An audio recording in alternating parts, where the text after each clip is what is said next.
চলেন আমি আপনাকে বোঝাতে চেয়েছি, আব্বা মায়ের জন্য টুকুল খতম করা হয়, আব্বা মায়ের জন্য একটু সবরেসানি করা হয়, আব্বা মায়ের জন্য একটু হাত তুলে দোয়া খায়ের করা হয়, আব্বা মায়ের জন্য আমরা একটু কোরআন তেলাওয়াত করি। আল্লাহ নবী হাদিস শরীফে বললেন, মান করা আল কোরআন হারফান ফালাহু আশরু হাসানা, কোরআন শরীফের একটা অক্ষর পাঠ করলে আশরাতুন হাসানা, আমার আল্লাহ 10টা করে নেকি দান করে। তবে আল্লাহর বান্দা জেনে রেখে দাও, যিনি কোরআন তেলাওয়াত করবে একটা অক্ষর, তাকে 10টা নেকি দেওয়া হবে। যিনি শ্রবণ করছে তিনিও 10টা নেকি পাবে। জানার নামে বক্সে দেওয়া হয়, তিনিও 10টা করে নেকি পায়। তবে আল্লাহ এখান থেকে কেটে নেয় না, প্রত্যেকে 10টা করে নেকি দান করা হয়। তবে জেনে রেখে দাও, আল্লাহ নবী আমার হাদিস শরীফে জানিয়ে দিলেন, ইকরাউল কোরআনা ফাইন্নাহু ইয়াতি ইয়াউমাল কিয়ামাতি শাফিআল লি আসহাব। কোন ব্যক্তি যদি কোরআন পাঠ করে, কোন ব্যক্তি যদি কোরআনকে ভালোবাসে, এই কোরআনটা হাসরের ময়দানে ওই উম্মতের জন্য নাজাতের কারণ হয়ে যাবে। বলুন সুবহানাল্লাহ। আর একটু জোরে বলেন সুবহানাল্লাহ। ও আমার মুরব্বীরা, আপনারা অনেকে কোরআন তেলাওয়াত করতে পারেন না, ঠিক আছে, কোরআন পড়তে পারেন না, ঠিক আছে, ছেড়ে দাও। আপনি মসজিদে চলে যাও, একটু জোহরের নামাজে 10টা মিনিট আগে যাও, একটু আসরে 10টা মিনিট আগে যাও, এশায় 5টা মিনিট আগে যাও, কিংবা পরে এসো। আল্লাহর কোরআন রাখা আছে, পড়তে পারি না, কোরআন শরীফটা একটা বার খোলো আর একটা বার মহব্বত করো। এটাই হলো সেই কোরআন, যে কোরআন দিয়ে আমরা ধর্ম পালন করি। আহা কি কালামুল্লাহ, আল্লাহর কোরআন।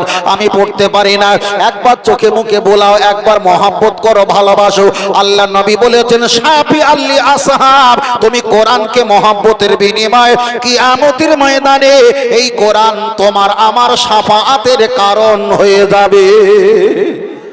আরেকটু জোরে হবে না?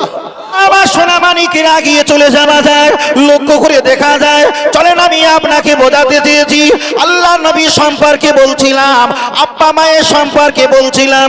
কবর জিয়ারত করতে হবে, কবর জিয়ারত করতে হবে। তাই আমি আপনাকে বারবার করে বলি, একটা বার কবরের কাছে যাও। যদি বলেন হুজুর আমি কোন সময় যাব, আল্লাহ নবী বলেছেন, কোন ব্যক্তি যদি জুমার রাতে অথবা জুমার দিন, যার ব্যাখ্যা হলো কেউ যদি বৃহস্পতিবারের রাতে অথবা শুক্রবারের দিন যদি মৃত্যুবরণ করে, আযাবুল ফিতনাতিল কবর আও কামা ক্বালা আলাইহিস সালাম, আল্লাহ নবী বলেছেন তার কবরে আযাব থেকে আল্লাহ হেফাজত রাখে। তবে শুনে রেখে দাও, বৃহস্পতিবারে আব্বার কবরের কাছে যাওয়ার চেষ্টা করো। তাতে যদি সম্ভব না হয়, শুক্রবারে নামাজটা আদায় করে একটু আগে আগে আব্বার কবরের কাছে গিয়ে সালাম দাও। আসসালামু আলাইকুম ইয়া আহলাল কুবুর ইয়াগফিরুল্লাহু লানা ওয়া লাকুম আনতুম সালাফুনা ওয়া নাহনু বিল আসহার। সালাম দাও, যা জানো দরুদ শরীফ, কলেমা, সূরা ফাতিহা, এমনি যাই জানো তাই তুমি একটা বার পাঠ করো। আব্বার জন্য মায়ের জন্য দোয়া চাও, রব্বির হামহুমা কামা রাব্বায়ানি সাগীরা। আল্লাহ আমার আব্বা মা দুনিয়াতে কোলে করে যেমন লালন পালন করে মানুষ করেছিল, আল্লাহ আমার আব্বা মাকে আপনি রহমতের কোলে নিয়ে একটু রেখে দাও। আব্বা মায়ের জন্য দোয়া চাইবে, আব্বা মায়ের জন্য একটু কান্নাকাটি করবে। কোন ছেলে যদি আব্বা মায়ের প্রতি সপ্তাহে যদি কবর জিয়ারত করে, ওই ছেলেটা আশা করা যায় 1 সপ্তাহ পর্যন্ত বাপ মায়ের কথা স্মরণে থাকবে। আর মৃত বাপ মায়ের কথা স্মরণ থাকলে পাপের কাজ কম হবেই হবে। ঠিক না বে ঠিক? চলেন আমি আপনাকে বলছি, তাহলে আব্বা মায়ের জন্য কবর জিয়ারত করবে, বৃহস্পতিবার শুক্রবার একটু দোয়া খায়ের করার চেষ্টা করবে।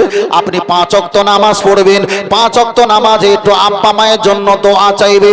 ও ভাইরা বাবাজিরা, আল্লাহ কত বড় দয়ালু। আপনি সকালবেলা গোনা করেছেন, দুপুরবেলা নামাজে আপনি হাত তুলে দোয়া করবেন, আল্লাহ ক্ষমা করে দেবে। আবার দুপুর থেকে নিয়ে আসরে 3 ঘন্টা 2.5 ঘন্টা গোনা করেছেন, আসরে নামাজ পড়ে ক্ষমা চাইবে, আল্লাহ ক্ষমা করে দেবে। আসর থেকে নিয়ে মাগরিবে 1.5 ঘন্টা সময় আপনি গোনা করেছেন, মাগরিবের নামাজের পর ক্ষমা চাইবে, আল্লাহ ক্ষমা করে দেবে। আবার মাগরিব থেকে নিয়ে এশা 2 ঘন্টা সময় আপনি যদি গোনা করেন, এশার নামাজ পড়ে ক্ষমা চাইবে, আল্লাহ ক্ষমা করে দেবে। আবার এশার নামাজ পড়ে ঘুমিয়ে গেছেন, সারা রাত ধরে গোনার কাজ করেছেন, ফজরের নামাজ চলে আসবে, আল্লাহর কাছে আপনি কান্না করবেন, আল্লাহ ক্ষমা করে দেবে। তার প্রমাণ হলো ইয়্যাকা না'বুদু ওয়া इय्याका नस्ताईन। अल्लाह हम तेरी ही इबादत करते हैं और तुझही सिवाय दोनों हाथ उठाकर दुआ मांगते हैं। আল্লাহ আপনার ইবাদত করি, আপনার কাছে সাহায্য চাই।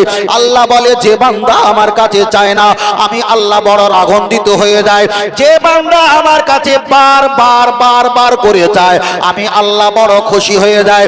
একটা সাহাবা অন্যায় কাজ করেছে, সঙ্গে সঙ্গে তওবা পাঠ করে, আবার অন্যায় কাজ করলেন আবার তওবা পাঠ করলেন, এমন করে 20-30 বার তওবা করলেন, আবার অন্যায় কাজ করলেন। আল্লাহ নবীর কাছে এসে বললেন ইন্নাল্লাহা ইয়া রাসূল, ইন্নাল্লাহা নিশ্চয় আমার আল্লাহ, আর আপনি ভালো জানেন।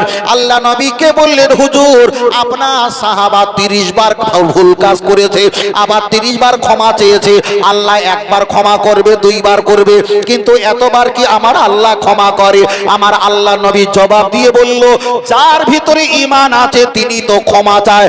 আমার সাহাবা যিনি আল্লাহর কাছে বারবার ক্ষমা চেয়েছে এটাই হলো তার ঈমানের বরকতের বিনিময়। জোরে বলে আখিরি রসুল তুমি নবী আকরাম, তোমার কদমে মোর হাজারো সালাম, তোমার কদমে মোর হাজারো সালাম।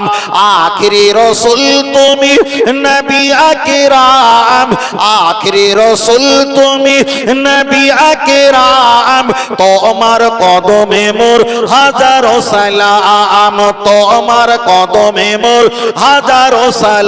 বলো সুবহানাল্লাহ। আর একটু জোরে বলে, আর একটু জোরে বলে। বনের হরিণ আসমান জমিন সবাই তোমায় চিনেছে, ওই আকাশের মেঘমালা ছায়া তোমায় করেছে। মিশকে আতর যার গায়ের ওই ঘাম, মিশকে আতর যার গায়ের ওই ঘাম, তোমার কদমে মোর হাজারো সালাম, তোমার কদমে মোর হাজারো সালাম। আখিরি রসুল তুমি নবী আকরাম, আখিরি রসুল তুমি নবী আকরাম, তোমার কদমে মোর হাজারো সালাম, তোমার কদমে মোর হাজারো সালাম। আবু বকর উসমান ওমর সবাই তোমায় দিবানা, গরম পাথর বুকে বেলাল কিন্তু নবীজিকে ভোলে না। অন্তরে গেঁথেছিল, অন্তরে গেঁথেছিল নূর নবীর নাম, অন্তরে গেঁথেছিল নূর নবীর নাম। তোমার কদমে মোর হাজারো সালাম, তোমার কদমে মোর হাজারো সালাম। আখিরি রসুল তুমি নবী আকরাম, আখিরি রসুল তুমি নবী আকরাম, তোমার কদমে মোর হাজারো সালাম, তোমার কদমে মোর হাজারো সালাম। বোরাক নিয়ে দয়ার নবী মেরাজেতে গিয়েছে, পায়ের ধৌলায় আল্লাহর আরশ ধন্য সেদিন হয়েছে। জান্নাতের রুমে রুমে লেখা নবীর নাম, জান্নাতের রুমে রুমে লেখা নবীর নাম। তোমার কদমে মোর হাজারো সালাম, তোমার কদমে মোর হাজারো সালাম। আখিরি রসুল তুমি নবী আকরাম, আখিরি রসুল তুমি নবী আকরাম, তোমার কদমে মোর হাজারো সালাম, তোমার কদমে মোর হাজারো সালাম। আল্লাহুম্মা খুব ধরি পড়ো বাবা, পড়ো বাবুটা চা খেয়ে নাও, ঠান্ডা যাচ্ছে। ওয়া আলা আলি সাইয়্যিদিনা সাল্লাল্লাহু আলাইহি ওয়াসাল্লাম। তাহলে আমরা যা বলছিলাম দুটো জিনিস বলছিলাম, একটা হলো আমার আল্লাহ ক্ষমা করবে, একটা হলো আমরা চলে যাব কবরবাসী সম্পর্কে বলছিলাম। তারা গেছে, আমরাও। বড় ভাই দেখতে পাচ্ছ আমাকে? এই লাইট চোখে লাগছে তো আমি আপনার ভালো দেখতে পাচ্ছি। যাই হোক, কবরে যখন আমরা মাইয়াতকে কাঁধে করে নিয়ে যাই, এখান থেকে একটা শিক্ষা আছে।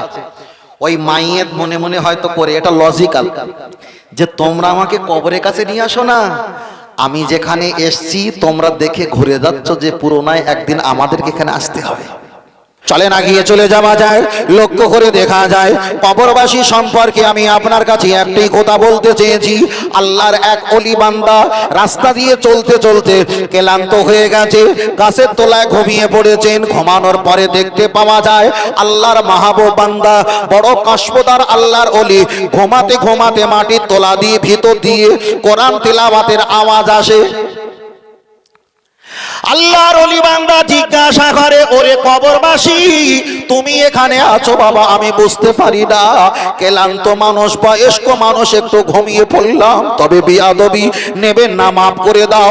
ও কবরবাসী তুমি কতদিন ধরে কোরআন তেলাওয়াত করছো?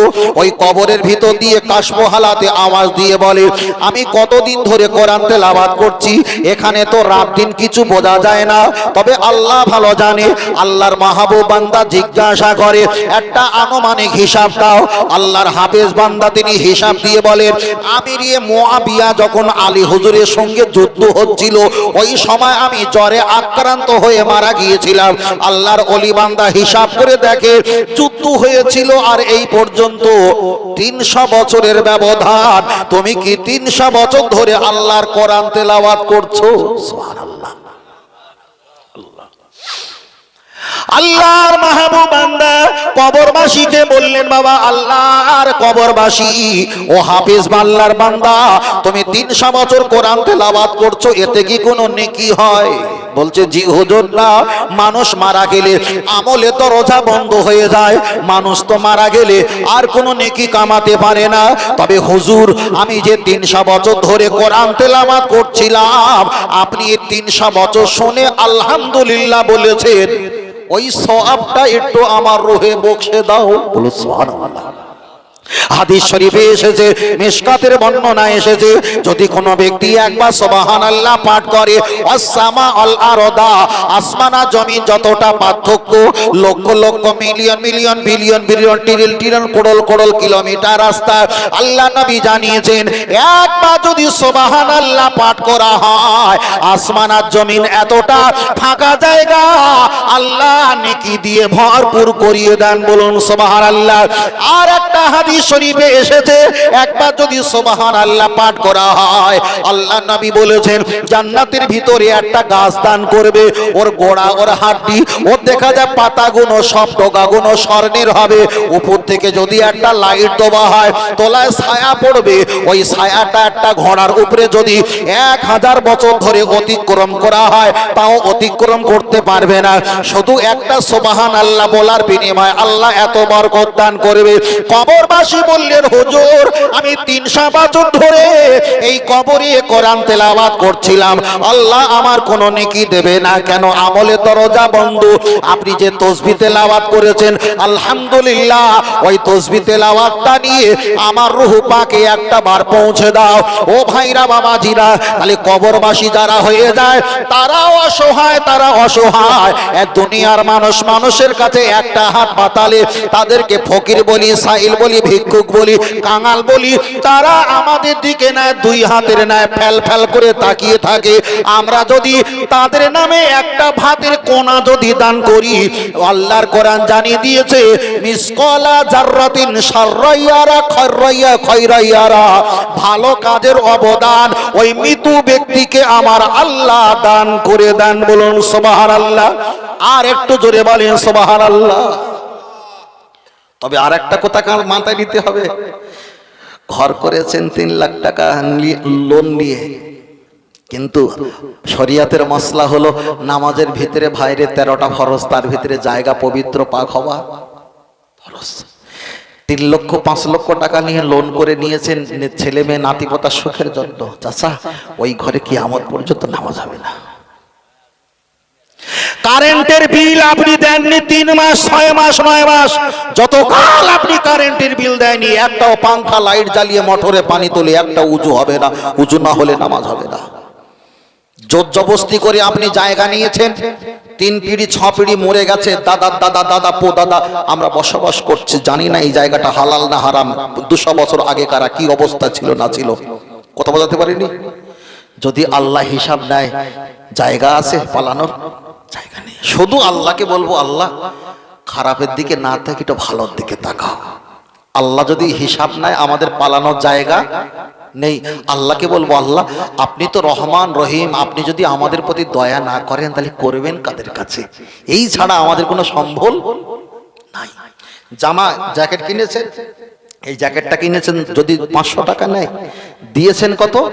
450 টাকা, দোকানে 50 টাকা বাকি, তারও খেয়াল নেই, আপনারও খেয়াল নেই। শরিয়াতের মাসলা হলো জায়গা কাপড়, শরীর পাক, রক্ত কেবলা, ছতর ঢাক, কাপড় তো পবিত্র হতে হবে, নামাজ হবে না। বাবা এই যে মোবাইলটা, কিছু মনে করবেন না, মায়েরা হয়তো সঞ্জে খারাপ মনে করবে, এই মোবাইলটা টয়লেটে গেলে লাগে না? লাগে না? পায়খানা যেতে হয়তো মোবাইল সঙ্গে থাকে, তো খাওয়া দাওয়া, ঘুমানো, স্বামী স্ত্রী এক জায়গায়, কথাটা খারাপ নেবেন না। কি পবিত্র আছে বলে মনে হয়? বুকে হাত দিয়ে বলেন, পবিত্র আছে বলে মনে হয়? যদি আল্লাহ বলে তুই যে মোবাইলটা ব্যবহার করছিলি সে তো নাপাক ছিল, ইবাদত কবুল হয়নি, পালানোর রাস্তা আছে? শুধু আল্লাহ যদি দয়া করে, এছাড়া আর কোনো লাইন নেই। তাই ইবাদত করে জান্নাত পাবার কোনো লাইন না, শুধু আল্লাহ হলো দয়ালু, আমার নবী হলো রহমত, দয়ালু মেহেরবান, তিনি হলো রহমত ওয়ালা নবী, রহমত ওয়ালা নবী। উম্মতের জন্য কেঁদেছে, আর আল্লাহ আমার আল্লাহর বান্দার জন্য জান্নাতে দেওয়ার জন্য বারবার বলেছে টেনশন করিস না, টেনশন করিস না, আমি আল্লাহ তোদের রব। জোরে বলুন সুবহানাল্লাহ, আল্লাহু আকবার। চলেন আমি আপনাকে বোঝাতে চেয়েছি, আমরা জান্নাত পাবো, আমরা জান্নাত পাবো কেন? আল্লাহ তো আমাদের রব। আল্লাহ নবীকে জিজ্ঞাসা করলেন, হুজুর আমার ছেলে মেয়ে যদি কষ্ট পায়, আমরা বাপ মা গার্জিয়ান আমরাও কষ্ট পাই, আল্লাহ যদি আমাদের সৃষ্টি করে, আমরা জাহান্নামে গেলে আল্লাহর কি কষ্ট হয় না? আল্লাহর কষ্ট হয়, আল্লাহর কষ্ট হয়। তার কারণ আল্লাহ তো ফেরেশতার সামনে বলেছিল আমি একটা মাখলুক সৃষ্টি করব। ফেরেশতা বলেছিল আল্লাহ এদের সৃষ্টি করো না, এরা তো মারপিট দাঙ্গা করে ক্ষতি হয়ে যাবে।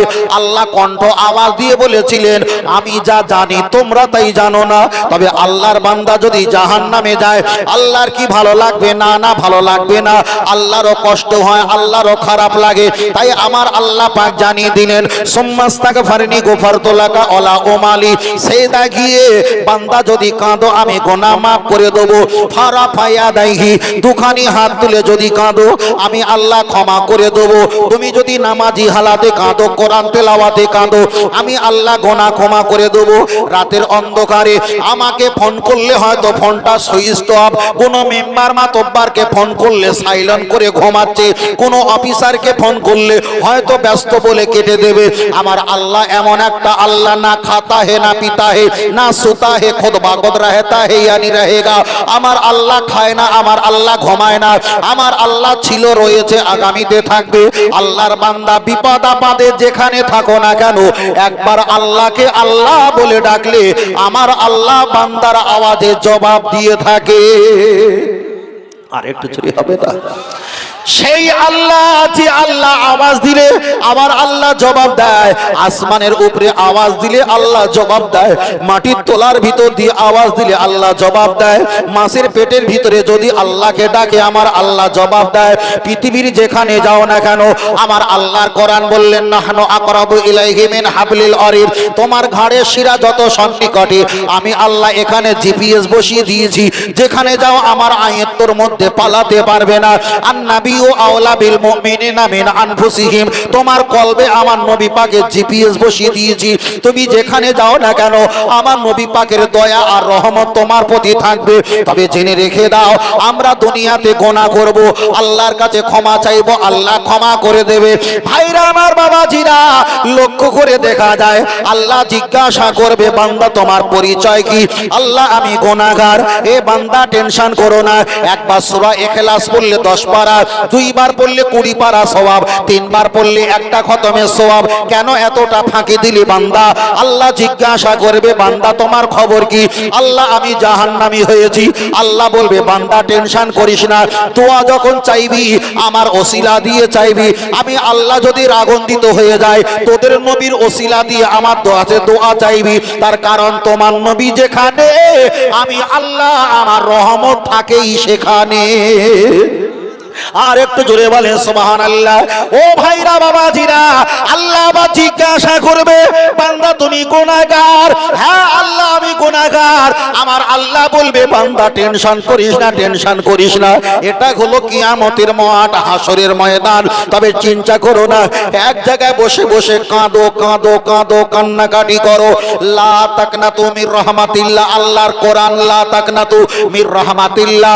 ওই কাঁদতে কাঁদতে আমার জান্নাতের আশা করো, হয়তো বিচারের শেষে তোর আশার বিনিময়ে আমি আল্লাহ জান্নাত দিয়েই দেব। আর একটু জোরে হবে না? আল্লাহ দয়ালু, আল্লাহ মেহেরবান, আল্লাহ ক্ষমাশীল। তাই বান্দা গোনা করবে, ক্ষমা করবে কে? আল্লাহ। আল্লাহ ক্ষমা করবে, বুঝছেন না? বারবার করে বলছি, আমরা যে গোনা করব না একেবারে তা না। হয়তো আজকে শুক্রবার গোনা কম হয়েছে, শনিবারে আবার কাজা উঠে যাবে, আবার রবিবারে একটু কম হবে, আবার সোমবারে একটু বেশি হবে। কম বেশি তো প্রতিদিন এরকম আপ ডাউন হয়, যে একেবারে কি আমরা নিঃস্ব হয়ে থাকতে পারবো? পারবো? কিছু করতে লাগবে না। একজন করেছে, হ্যাক্সিও করেছে, আপনি চুপ করে আছেন, আপনার গোনাহ। কেন হ্যাক্সিও যিনি করবে, ওই হ্যাক্সিও জবাব দেওয়া হচ্ছে সালামের উত্তর দেওয়া যেমন অজীব, হ্যাক্সিও জবাব দেওয়াটা হলো কেমন অজীব, বুঝলেন না? কিচ্ছু করবে না গোনাহ। আর আল্লাহ আমাদের এত ভালোবাসে, আমরা যাতে জান্নাত পাই, তার জন্য আল্লাহ অলিতে গলিতে নেকি ছড়িয়ে রেখেছে, ছড়িয়ে ছিটিয়ে রেখেছে নেকি সওয়াব। যদি বলেন কেন? কেন? এই যে জলসায় ধরো বসছেন, একটা বয়স্ক ব্যক্তি ভিতরে বসবে একটু গরম পাওয়ার জন্য, ছেলেরা যদি একটা ঠ্যাং তুলে দিয়ে মুরব্বির জন্য একটু আগে জায়গা করে দেয়, মিশকাতের হাদিসে বলছে মুরব্বিকে সম্মান দেওয়ার জন্য ওই যুবক যদি জাহান্নামী বাসী হয়, 500 বছর আল্লাহ রাস্তা পিছিয়ে দেবে জাহান্নামে যাবার অপেক্ষার জন্য। বলো সুবহানাল্লাহ। আপনি গলি দিয়ে বার হয়েছেন, আর আমিও রাস্তার গলি দিয়ে যাচ্ছিলাম, আমি দেখে আপনাকে বললাম আসসালামু আলাইকুম, তাহলে ওই কানাচে আনাচে কানাচে সওয়াব হলো না? হলো না? রাস্তা দিয়ে যাচ্ছিলেন, আমার ভাই গাড়ি আসবে বলে একটা ঢেলা ছিল, ইটের টুকরা লাথি মেরে ফেলে দিয়েছেন, টপ করে সরে গেছে। মিশকাতের হাদিস, রাস্তার পথিকের জন্য রাস্তা পরিষ্কার করে দেওয়া এটা সাদগার সওয়াব। তাহলে আল্লাহ আমাদের পক্ষে না বিপক্ষে? যাতে বান্দা গুনাহ থেকে নেকিটা বেশি কামাতে পারে। আর একটা হাদিস বললে আরো খুশি হবে, মায়েরা আছে নিশ্চয়ই ভালো জানবে, মায়েদের গর্ভে আমাদের সন্তান থাকে না? মায়েদের গর্ভে সন্তান থাকে, ছেলে হোক আর মেয়ে হোক। রাসূল বলেছেন প্রতি রাত্রে ওদের ঘুম ভেঙে যায়, বাচ্চা নড়াচড়া করে, লাফালাফি করে, পা হাত পা খেলাখেলি করে, প্রতি রাত্রে ঘুম ভেঙে যায়। ওমরা হজ করলে যে হজ কবুল হয়, ওই হজের যে মর্যাদা, মায়েরা গর্ভে সন্তান ধারণ রাখবে, রাতের বেলা ভোরের বেলা ঘুম ভেঙে যাবে, বাচ্চার অত্যাচারে মায়ের ঘুম ভেঙে যাবে, যতটা রাত ঘুম ভেঙে যাবে, প্রতিটা রাতে কবুলিয়াতের হজের সওয়াব প্রতি রাত্রে আল্লাহ মায়ের নামায় আমলে বকশে দেয়। বলুন সুবহানাল্লাহ। দেখেছেন কি নিয়ামত? আর একটা বলি, রাসূল বলেছেন, কোরআন বলে দিয়েছে অবতাগু মিন ফাদলিল্লাহ, তোমরা ইবাদত করার বিনিময়ে ফিল আরদা, তোমরা দুনিয়াতে ছড়িয়ে পড়ো হালাল ইনকাম করার জন্য। এখন চাচাজি বড় ভাই ফজরে নামাজ পড়েছে, বাইক নিয়ে কিংবা সাইকেল নিয়ে ভ্যান নিয়ে হালাল উপার্জন করতে চলেছে, তার জন্য ছেলে মেয়ে বি বাচ্চা হক টাকার আল্লাহ দিয়েছে। ফেরেশতাদের চাইতে আমাদের দাম বেশি কেন? এই কারণে আমাদের হাজার কাজ, ফেরেশতার একটা কাজ। ভাই যখন ভ্যান নিয়ে সাইকেল বাইক নিয়ে হালাল কাজের জন্য যখন বার হয়েছে, রাস্তায় কোনো গাড়ি একটা অ্যাক্সিডেন্ট হয়ে দিয়ে ভাইটাকে মৃত্যুর জায়গায় পৌঁছে দিয়েছে, রাসূল বলেছেন যদি হালাল খানা উপার্জন করার জন্য রাস্তা থেকে যদি ঘর থেকে বাইর হয়, ওই ব্যক্তিটা মারা যাবার পর রাসূল বলেছেন দুটো আঙুল যত গায়ে গায়ে কাছাকাছি, আমার ওই উম্মত আমি রাসূল জান্নাতে থাকবো এত কাছাকাছি। বলে সুবহানাল্লাহ। রাসূল বললেন মাম্মাতা ফি সাবিলিল্লাহি ফাহুয়া শাহীদুন ওয়া মান কুতিলা ফি সাবিলিল্লাহি ফাহুয়া শাহীদ আও কামা ক্বালা আলাইহিস সালাম। যদি কেউ আদবের মাহফিল, ওয়াজ-নসিহত, মসজিদ, মাদ্রাসা, খানকা, ঈদগাহ, মক্তব, দ্বীনের কোনো কাজ হচ্ছে, ইসলামিক কোনো কাজ হচ্ছে, সেখানে নিয়াত করে যাওয়ার জন্য যদি মারা যায়, অতএব কেউ যদি মেরে দেয়, আল্লাহ রাসূল বলছে জান্নাতে তাকে না নিয়ে আমি মুহাম্মদ সাল্লাল্লাহু আলাইহি ওয়াসাল্লাম পৌঁছাবো না। বলো সুবহানাল্লাহ। শুধু আমাদেরকে ওসিলা দিয়েছে, সহজ করে দিয়েছে। ইসলামটা কঠিন না, সহজ। আগে বলছিলাম কানতে পারেন না, চোখ থেকে পানি আসেনি, টেনশন নেই, কান্নার অনুশোচনা করো, ক্ষমা করবে কে? আল্লাহ। ক্ষমা করবে আল্লাহ। হাত তুলে দোয়া করার দরকার নেই তো, হয়তো এমন জায়গা আছে হাত তুলে দোয়া করতে পারছি না, মনে মনে আল্লাহকে ডাকো, সাড়া দেবে কে? আল্লাহ। যে হাত তুলতেই হচ্ছে তা না, মনে মনে বুঝলে, আল্লাহকে ডাকবে। আল্লাহকে ভুলে গেলে হবে না। বিপদে পড়েছো, আল্লাহকে ডাকো। ভালো আনন্দ পেয়েছো, শুকরিয়া আদায় করো, আল্লাহকে ডাকো। সুখে বিপদে ডাকবে যিনি আল্লাহকে, তিনি হলো পূর্ণাঙ্গ ঈমানদার। জোরে বলুন সুবহানাল্লাহ। আরেকটা জোরে হবে না সুবহানাল্লাহ? এটা দরুদ শরীফ পড়ি, আল্লাহুম্মা সাল্লি আলা, খুব জোরে পড়ো বাবা, মহব্বতে পড়ো। আবার আপনি ওখানে কি বসেছে? মাশাআল্লাহ। ওয়া আলা আলি